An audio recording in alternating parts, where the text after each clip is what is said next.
So lastly, I want to give a framework for how can we use these kinds of ideas I've been describing. How is it that we can apply the concept of social capital in interventions?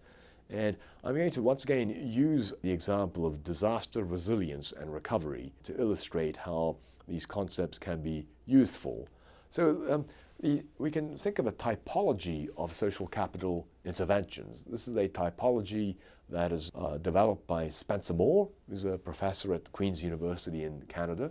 And in a book chapter that he prepared for an edited textbook that I edited, he described we can broadly think of three kinds of interventions by social capital can be leveraged in the disaster recovery situation. Number one is we can think of interventions that build new forms of social capital as a direct target of intervention and thereby promote people's health. Secondly, we can think of social capital as a channel factor, that is a mediating variable through which an unrelated intervention results in an improvement in health. And lastly, we can think of social capital as a segmenting variable, that is a variable which distinguishes one community in another and thereby allows us to predict in which communities a given intervention will be more successful or less successful. This is what we would call a moderating variable. So let's think through each of these in type.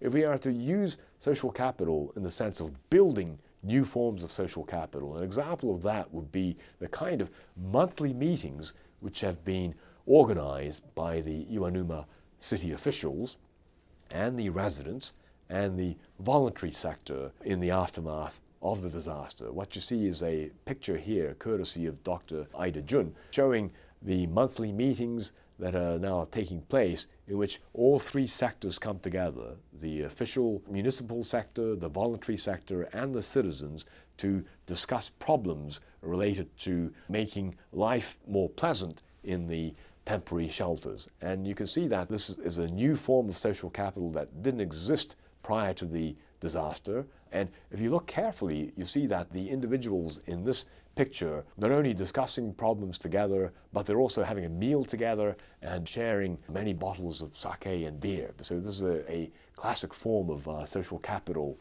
that can exist in some communities. Another kind of social capital intervention is the one in which social capital is the mediating or channel factors through which an unrelated intervention improves health. In the context of disaster, following disaster, many organizations have gone into these communities in order to provide microcredit of one kind or another, microfinance intervention to help local businesses get back on their feet, whether that business is a fishing cooperative or a farmer, and has been described in many case studies of microfinance intervention.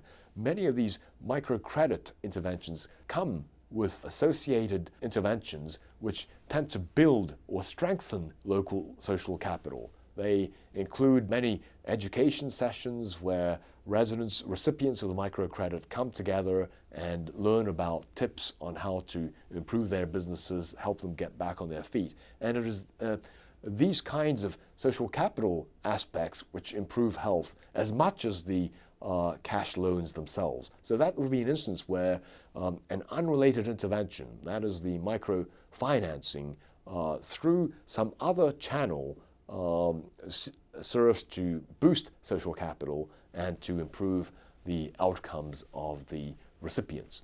And then lastly, the third kind of intervention is where social capital is a segmenting variable, that post-disaster assistance of one kind or another is more or less likely to succeed depending upon the pre-existing levels of social capital, and that doing a reconnaissance, doing some kind of stock taking of the amount of social capital in an area can make more effective post-disaster relief as well as pre-disaster preparedness.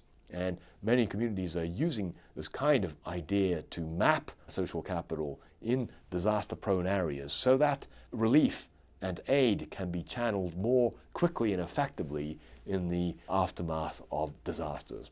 So those are the three ways in which social capital can be applied in a practical sense to assist in improving population health.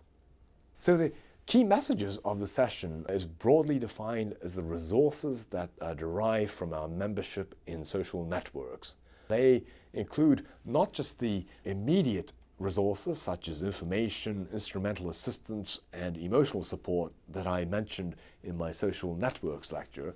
Social capital is an idea that extends to the whole network, whether that's in the community or a workplace, and that once we extend it to the group, there are many additional resources, such as the ability of the group to exercise informal social control, the ability of the group to undertake collective action, and the ability of health behaviors to diffuse through social influence that come into play. And I've spent much of the lecture on describing the relevance of social capital for disaster resilience. We note that variability is often observed in the resilience of communities following exposure to natural disaster. Moreover, the type of social capital of a community can explain variations in this resilience. And lastly, I believe that interventions can be developed to target or leverage social capital in order to assist in community recovery following these events.